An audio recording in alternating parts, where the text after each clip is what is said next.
banyak sekali teman-teman. Coding itu tidak cuma hanya sekedar komputer, tapi ibu bagaimana memahami dan apa itu coding. Kita akan cari tahu apa itu coding. Tapi sebelumnya kita berdoa dulu ya, sebelum berdoa.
Semoga pembelajaran hari ini berjalan dengan lancar.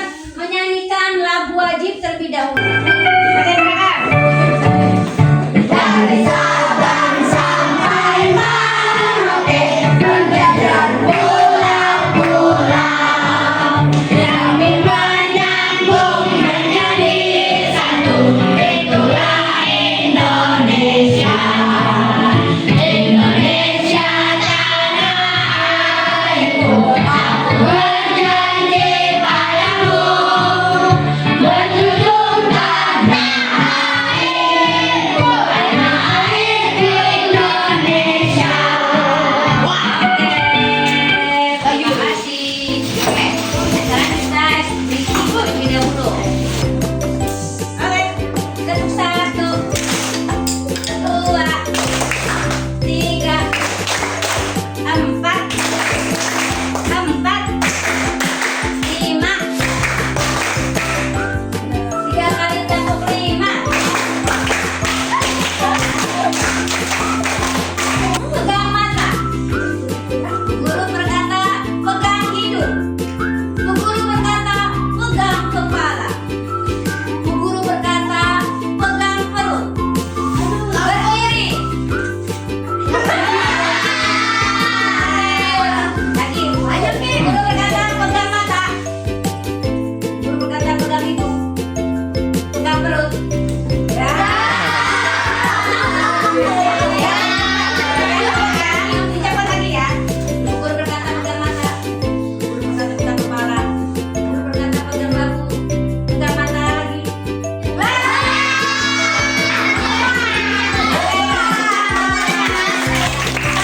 Di sini ada tulisan apa ini? Apa ini?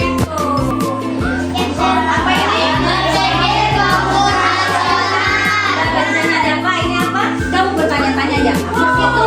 Apa sih berpikir komputasional? Aku baru dengar. Ada yang tahu? Ada yang bisa jawab?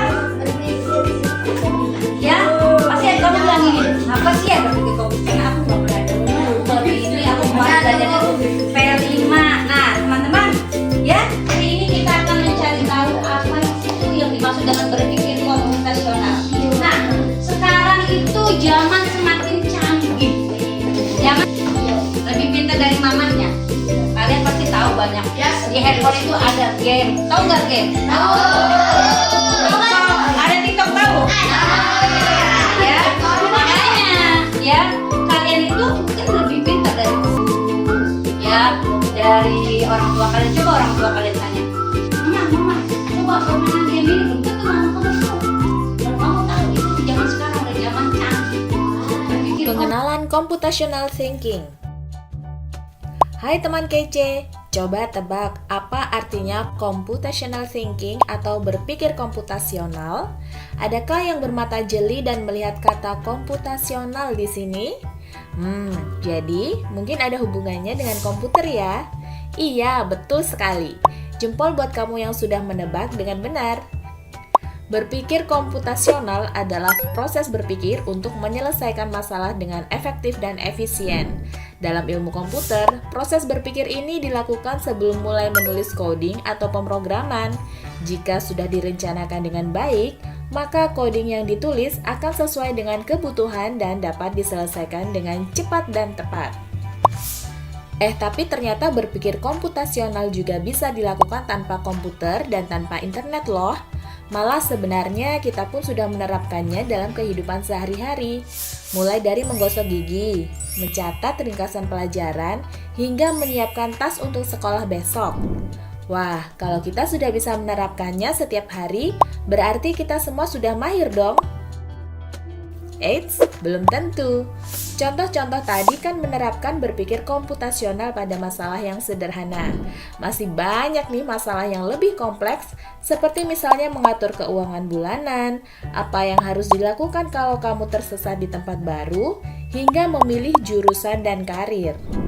Lalu yang lebih penting lagi, ketika kamu dewasa nanti, kamu akan menghadapi era industri 4 dan bahkan 5.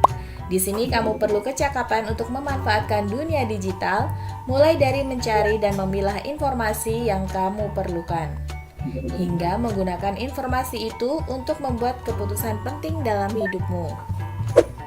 Menghadapi masalah kompleks kehidupan di masa sekarang dan masa depan ini mirip seperti merencanakan coding yang sudah dibahas sebelumnya. Kuncinya adalah memahami masalah dengan tuntas dan mencari cara menyelesaikan yang efektif dan efisien. Nah, kalau begitu, bagaimana agar kita bisa berpikir komputasional? Sekarang kita bahas ya, 4 landasan dari berpikir komputasional.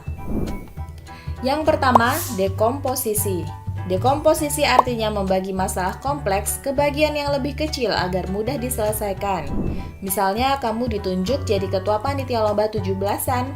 Maka, untuk memudahkan pelaksanaan, kamu bisa menunjuk panitia bagian acara, konsumsi, publikasi, keamanan, dan lainnya. Yang kedua, pengenalan pola. Artinya mencari kesamaan dan pola di antara bagian-bagian masalah kompleks yang sudah dipecah. Misalnya, kamu hendak melipat dan menyimpan jemuran di rumah, maka kamu perlu bisa mengenali jemuran milik ayah, ibu, kamu, adik, dan milik bersama seperti spray, handuk, dan lainnya. Ini karena jemuran-jemuran itu perlu disimpan di tempat yang berbeda. Yang ketiga, abstraksi. Artinya fokus pada informasi yang penting saja, mengabaikan detil yang tidak diperlukan. Misalnya kamu hendak menceritakan pengalamanmu berwisata keluar kota. Tentunya kamu mengalami banyak hal dari mulai berangkat di bus, berfoto bersama, makan di restoran, menginap di hotel, hingga perjalanan pulang. Tapi nggak mungkin kan kamu ceritakan semua kejadian dengan detail pada teman-temanmu. Pasti mereka bosan kalau kelamaan. Jadi, kamu harus menyaring beberapa kejadian yang menarik saja untuk diceritakan pada teman. Yang terakhir, algoritma. Artinya membuat langkah-langkah penyelesaian atau membuat aturan yang diikuti untuk menyelesaikan masalah. Misalnya, kamu diberi daftar belanja di supermarket oleh ibu. Ada minyak goreng, telur, roti, sayur, dan kopi. Lalu, kamu harus buru-buru karena ibu sudah mau memasak dengan minyak goreng itu. Nah, kalau seperti ini, satu cara yang efisien misalnya mulai dengan mengambil barang yang paling dekat dari pintu masuk hingga terakhir yang paling dekat dengan kasir.